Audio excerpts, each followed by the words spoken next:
दिल्ली में छात्रों पर हुए लाठीचार्ज की गूंज अब हरियाणा के भिवानी तक पहुंच गई है। नाराज युवाओं ने इस बार स्याही नहीं बल्कि अपने खून से राष्ट्रपति के नाम मांगपत्र लिखकर इंसाफ की गुहार लगाई है।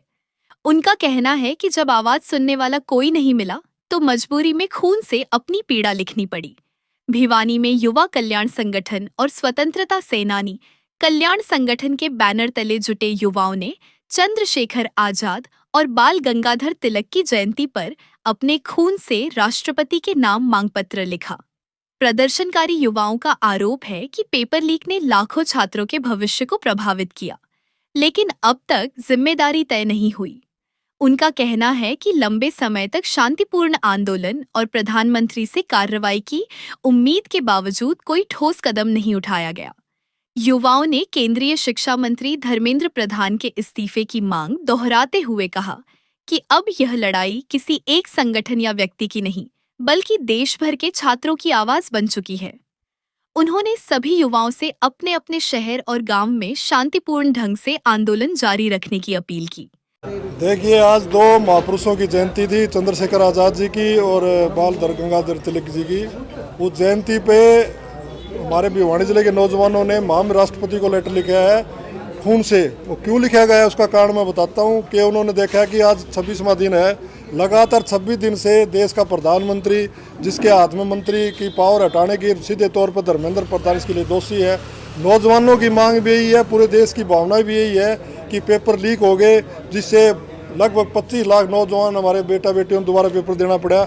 आगे से किसी प्रकार का पेपर लीक ना हो, इसलिए जो इसके लिए उत्तरदायी है उसको बर्खास्त किया जाए। इसलिए हमने प्रधानमंत्री का इंतजार करने के बाद में जब उसने देखा कुछ भी नहीं कर रहा, तो महामहिम राष्ट्रपति को आज खून का लेटर हमारे नौजवान साथियों ने लिखा है।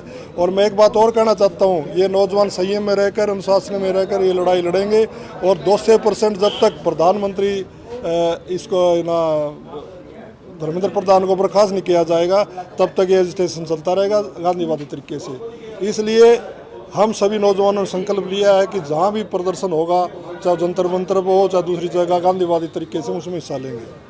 देखिए, आज जो खून से पत्र लिखा गया है वो हमारी महामहिम राष्ट्रपति महोदया को लिखा गया है और ये युवाओं की एक मांग है जो पिछले 20-22 दिन से आप देख रहे हैं जंतर मंतर पर एक धरना चालू था जो धर्मेंद्र प्रधान केंद्रीय शिक्षा मंत्री के इस्तीफे की डिमांड करता था और एक फेयर एजुकेशन पॉलिसी की डिमांड करता था। ये आंदोलन आज सिर्फ जंतर मंतर तक सीमित न रह के जन जन का आंदोलन बन गया है और मेरी आपके चैनल के माध्यम से जितने भी आपके दर्शक हैं उनसे मेरी ये गुजारिश है कि आप इस आंदोलन को सिर्फ एक व्यक्ति तक सीमित मत रखिए। जैसे कि आप जिक्र कर ही रहे थे सोनम वांगचुक जी का, तो अभी ये आंदोलन किसी व्यक्ति विशेष का न रह के समाज का आंदोलन बन गया है। पूरा भारत का युवा इसमें कूद चुका है और आपके चैनल के माध्यम से मेरी गुजारिश है पूरे भारत के युवा से कि आप अपने गाँव में, अपने शहर में जहाँ भी संभव हो सके आप एक ही डिमांड के साथ प्रदर्शन कीजिए, रोष मार्च निकालिए, जुलूस निकालिए, मशाल मार्च निकालिए कि धर्मेंद्र प्रधान जो केंद्रीय शिक्षा मंत्री हैं उनका इस्तीफा हो। और जब तक ये इस्तीफा नहीं होता तब तक युवा को चैन से नहीं बैठना चाहिए, क्योंकि ये उसके भविष्य का सवाल है, ये आने वाले भारत का सवाल है। जी, हमने राष्ट्रपति जी को वो पत्र लिखा है और उसमें हमारी मांगे हैं कि धर्मेंद्र प्रधान जी का हम इस्तीफ़ा चाहते हैं कि वो इस्तीफ़ा दें, क्योंकि जो भी ये नीट का एग्ज़ाम चल रहे हैं, जो पेपर लीक हो रहे हैं, उनमें बहुत बड़ा मतलब कि जब संज्ञान लेना पड़ेगा सरकार को। हम यही मांग करते हैं कि राष्ट्रपति जी से कि सरकार कोई कार्रवाई नहीं कर रही है इस पर, ना सुनवाई कर रही है किसी भी चीज़ के ऊपर। तो हमारा एक ही मकसद है, मान लो पुराने टाइम में महात्मा जी के टाइम पे, महात्मा गांधी जी के टाइम पे भी जब वो धरना प्रदर्शन करते थे, भूख हड़ताल करते थे, तो ना अंग्रेज़ भी आते थे उनसे बात करने के लिए, उनकी मांगे पूछने के लिए क्या है, उनका अनशन तुड़वाते थे।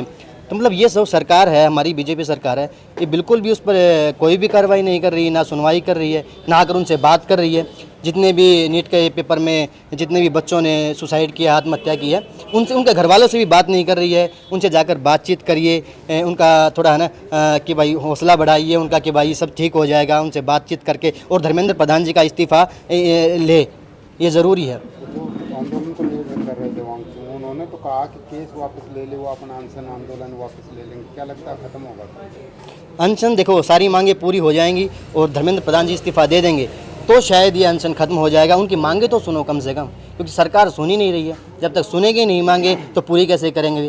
तो हम यही चाहते हैं कि धर्मेंद्र प्रधान जी को इस्तीफ़ा देना चाहिए और जो भी मांगे हैं उनको पूरा करना चाहिए। और जिन भी साथियों ने आत्महत्या की है उनको सरकार कुछ ना कुछ मुआवजा देने की कोशिश करे। अगर आप ये वीडियो फेसबुक पर देख रहे हैं तो प्रथम गूंज चैनल को फॉलो करें और अगर यूट्यूब पर देख रहे हैं तो सब्सक्राइब करना न भूलें।